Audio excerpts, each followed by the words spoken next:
Hello guys, thank you for your questions and thank you for watching. My name is Anna. I'm a cultural manager and also a writer for the daily Ukrainian newspaper The Day. But currently I'm vlogging about the situation in Ukraine during this unholy war with Russia. And perhaps the things I would like to discuss today is the support, the moral, spiritual support that we need from people all over the world as many of them start talking and also feeling sorry for Russians. And in the situation when Russia came on our territory, started bombing our hospitals, schools. For example, today a pregnant woman that was wounded during the shelling in Mariupol died together with her unborn child. So you can, I'm sure it's very difficult to imagine, and I don't wish you to experience that, what Ukrainian state is going through. We do not deserve that, and we did not occupy any territory. The whole world sees that, and definitely it is very difficult for me to be tolerant to Russians. I do understand that Russian government is different from Russian people, but at the same time, Russian government is the result of the choices of Russian people.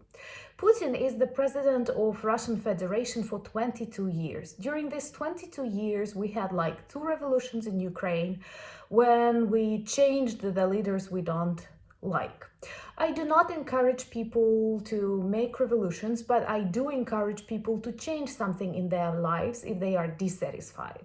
So I guess I have a right to believe that if Russians were dissatisfied with Putin, he wouldn't have been their president for the last 22 years. It's very poisonous for a person to occupy the position for such a long period of time. And with Putin, we see that he lost the reality. People around him and citizens of his country create this image of him being the hero of Russian people, the gatherer of Russian lands, and that's why he started war. We all know that according to Putin's plan, they had like 3 days to take over Ukraine, to change the president, and to start making Ukraine a part of Russia. But their plan failed. And I'm sure this is just the start of lots of their failures that will definitely end with the fall of Russia. And we are very grateful to our allies in Europe and in the United States who put economical, political sanctions on the regime of Putin and Russia in general. And what I see now on Facebook, on Instagram, on YouTube, everywhere, lots of Russians crying for the losses that they have. But these are not killed children. These are not destroyed families. These are not lost schools and hospitals. These are Facebook, Instagram, McDonald's, and other stuff.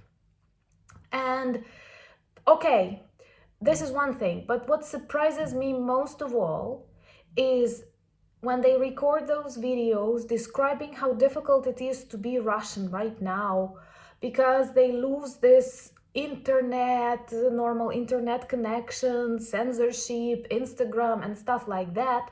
They do not blame their government because Instagram is closed according to Putin's decision, but they do not blame the government. They start speaking like, oh, the West is so evil, we are simple people. Come on, guys, more than 100 million, it seems to me 100 million, 130 million people live nowadays in Russia.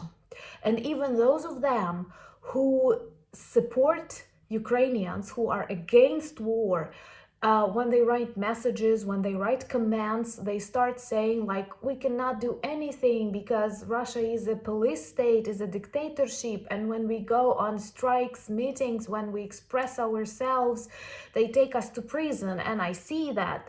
And I feel sorry for these people, but we have like thousands of civilians killed, so I cannot be that compassionate to someone who is afraid of like 20 policemen standing on a square. I don't know why is it happening like that.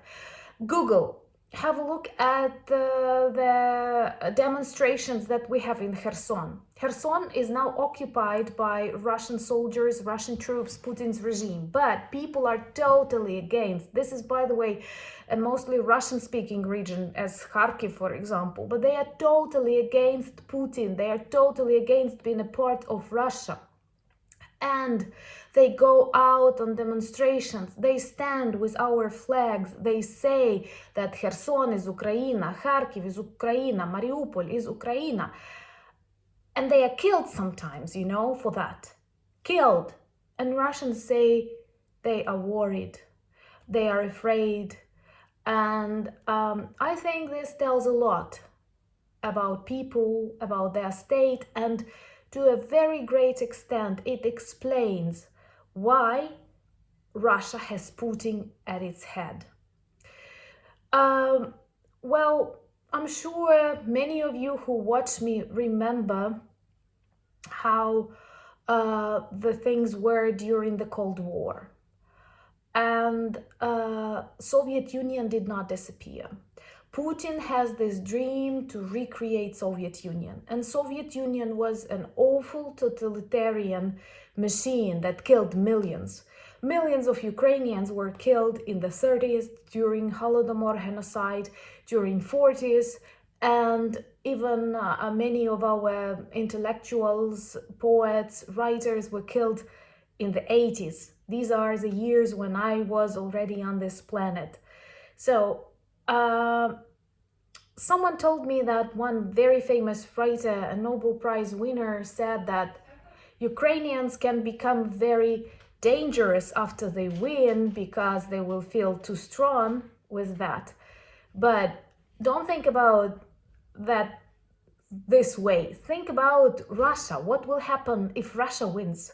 What will happen at the borders of Europe? Because they won't stop. Believe me, like a month ago, we all believed a full-scale war is impossible in Ukraine. But now we have lots of civilians killed, lots of districts, civil districts bombed in many cities of Ukraine. He's totally insane, and do not ask me to be tolerant to Russians who lost access to Instagram or cannot buy Chanel or cannot drink Coca-Cola or visit McDonald's.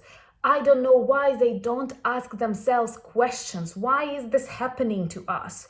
They simply blame West, they blame capitalists, they blame Instagram owners, they don't blame Russia policies, they don't blame Russian soldiers standing on the independent land of Ukraine.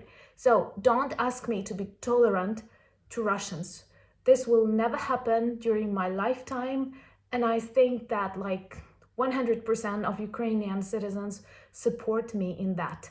The only thing that Putin did not expect is that starting this war, he will make us so much more Ukrainian, so much stronger, and so much more united.